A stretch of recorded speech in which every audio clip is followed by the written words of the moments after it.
Hi, this is Dr. Zahalik, and I've got some information for you on cholesterol management. And there can be some confusion about what your cholesterol goal should be, whether you're taking medication or doing diet and exercise. So this is just to try and clear that up. You'll see in the attached written article, the numbers are put down. But there's three numbers that really four numbers that we look at in somebody's cholesterol panel. We look at their total cholesterol, which is composed of the excuse me, of the good and the bad and the intermediate. The good is HDL, the bad is LDL, and the intermediate is VDL. And then separate from cholesterol is a different particle called triglyceride. And I'm going to try and really summarize to a very simple level the current consensus guidelines from the National Institute of Health. And basically, and this is a very simplified view, but it's a pretty good guideline. We want the HDL figures to be at least 40 or 45. The higher the better, because the HDL unclogs the artery. It's like a little vacuum cleaner going into your arteries and cleaning out the clogs. It's part of a process called reverse cholesterol transport is how that happens. So we want a high HDL above 40 or 45.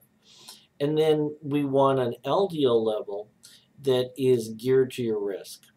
So if you have no risk factors, no other risk factors, meaning that you don't smoke, you don't have a family history of premature heart disease, your HDL is not low, you don't have hypertension, and you're young, defined as men under 45 and women under 55, if you have none of those risk factors, you're fine with an LDL that's less than 160. Obviously, the lower the better, because the more the LDL, the more the blockages, and the more the risk of heart attack and stroke. But 160 is their current recommendation.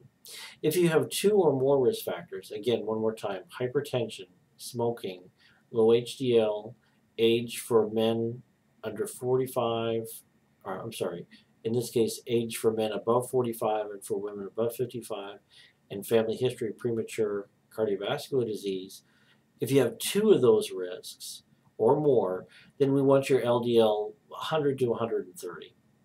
Now, the highest risk category is if you've already had an event, so you've already had a heart attack or a stent or a bypass or a stroke, or what's considered an equivalent to that is if you have diabetes, then we want your cholesterol low.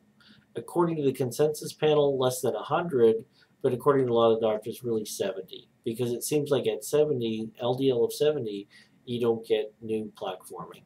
So go ahead and read the article. This should kind of help to clarify some things for you. Of course, you work individually with your doctor to get your specific goals and treatment plan, but that's what you should be heading for.